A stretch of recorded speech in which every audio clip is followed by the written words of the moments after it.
हरे कृष्णा कृष्ण कृष्ण हरे हरे, हरे राम राम राम हरे हरे। आज ही वीडियो में कुछ महत्वपूर्ण बात चर्चा करने के लिए प्रयास कर रहा हूँ। कुछ भक्तों की इसको रसभास कहा जाता है। रसभास क्या होता है? किसी रस रहते रसभास कैसा हो जाता है, किस प्रकार की भगवान चैतन्य महाप्रभु मध्य रसभास होने से भी नाराज होते थे। ऐसा नहीं होना चाहिए, सिद्धांत बात पर चलना चाहिए। सिद्धांत में क्या गड़बड़?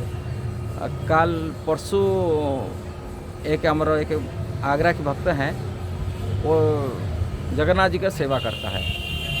वो बोल रहा था मेरे को, मैं जगन्नाथ जी को अपनी पिताजी मानता हूँ, पिताजी मानकर ही सेवा करता हूँ। गौड़ीय परंपरा में जो शिक्षा होता है वो विशेष करके जो चारों रस की सेवा, भगवान की सेवा करने के लिए ये होता है। गोलोक वृंदावन की सेवा के लिए गौड़ीय परंपरा में गोलोक वृंदावन में सेवा करने, वैकुंठ की सेवा नहीं होता है। गोलोक वृंदावन की सेवा के लिए विशेष कर शिक्षा दिया मिलता है। उसमें चारों रस में से दास्य सख्य वात्सल्य माधुर्य, ये चारों रस में भगवान साथ में जोड़ करके भगवान की सेवा किया जाता है। किंतु गोलोक में यदि कोई बोलेगा मैं कृष्ण को अपने पिताजी मानता हूँ, गोलोक में कैसा उनको लीला में प्रवेश कैसा करेगा? वो अभ्यास जो करना वो नहीं हो पाता है। गोलोक में भगवान कृष्ण किसकी पिताजी नहीं बना।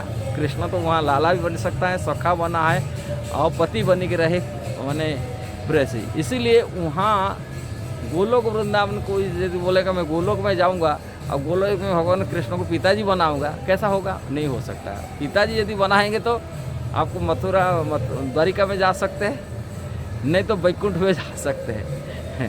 मान कर की सेवा करना होगा, किंतु गोलोक में नहीं हो सकता है। ऐसे ही कई घटना घटा है। एक माताजी हमसे हमारी भक्तों से जुड़ा हुआ था, वहाँ हरियाणा के। वो मेरा पास भी आती थी, किंतु वो हरियाणा का भक्त उनको गाइड करते, काउंसलिंग करते थे। वो भक्त हैं, वो थोड़ा एजेंट माताजी हैं, मेरा पास आते थे वो। किंतु बीच में इस्कॉन में तो दिखा तो ऐसे ही लेट होता है। इस्कॉन के इतना जल्दीबाजी किसी को दिखा नहीं होता है। और दिखा के लिए वो कई सालों से 16 माला कर रहा है, पूरी 25 माला भी करते हैं।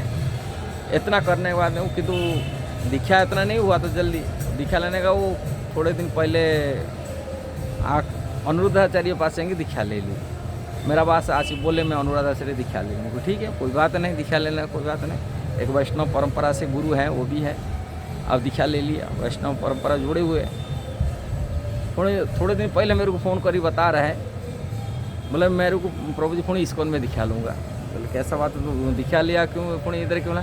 कहले वहाँ के जो मंत्र हैं मेरे को ये नहीं हो रहा है। मंत्र मैंने वो लक्ष्मी नारायण की मंत्र प्राप्ति किया। और यहाँ तो इस्कॉन में हरे कृष्ण महामंत्र सिखा जाता है कि जैसा है। अब वहाँ तो नारायण भगवान की उपासना के मंत्र तो मिलता है, और वो श्री संप्रदाय की हैं। श्री संप्रदाय में वो मंत्र मिलता है। यहाँ भक्तों की जो डाउट होता है, कन्फ्यूजन होता है, इसी के लिए वीडियो बनाने का उद्देश्य ये है। यदि कोई कृष्ण उपासना करता है, उनको लक्ष्मी नारायण के गुरु की मंत्र पास जाके लेके वो कृष्ण उपासना करना, उसमें निश्चित संशय होगा। कि कोई राम जी की उपासना करता है, वो लक्ष्मी नारायण पूजा कर मंत्र लेके राम जी की तत्व माने राम जी को प्राप्ति करना बड़ा ये होता है। इसलिए हम कृष्ण के भक्त हैं। कृष्ण के मंत्र देने वाला गुरु जो परंपरा में कृष्ण भक्ति सिखा जाता है, वो गुरु से ही मंत्र लेना चाहिए। कि कोई राम को उपासना करता है कि राम की उनके इष्ट बनाया, वो कृष्ण मंत्र देने वाला गुरु के पास न जाए करके वो राम जी मंत्र देने वाला गुरु के पास जाना चाहिए। इससे रसभास नहीं होता है।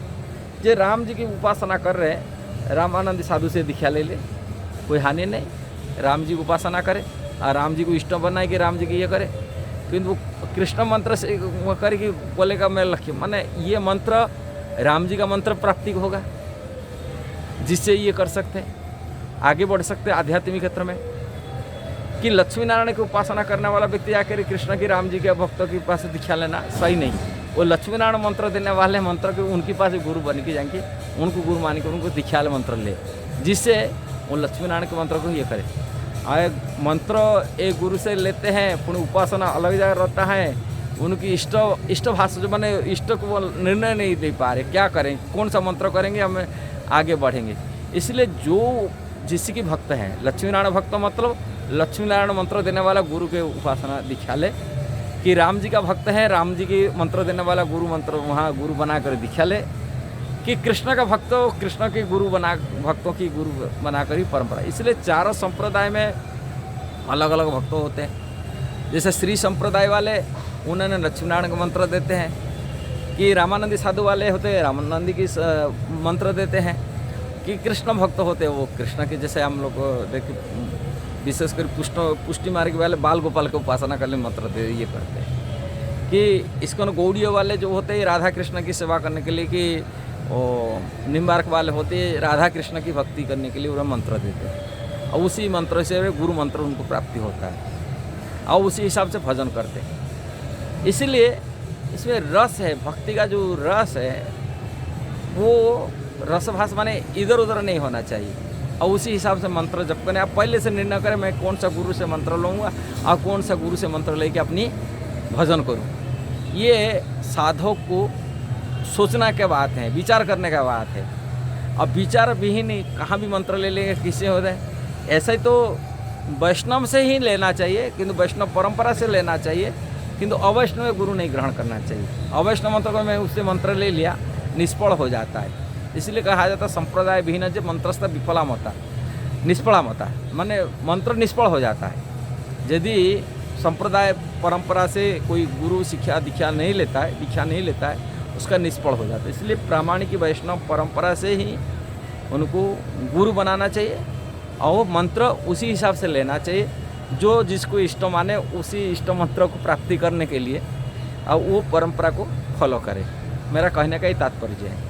यदि ये वीडियो सही लगा जरूर उसको शेयर करना, सब्सक्राइब करना, लाइक कमेंट करना। हरे कृष्णा।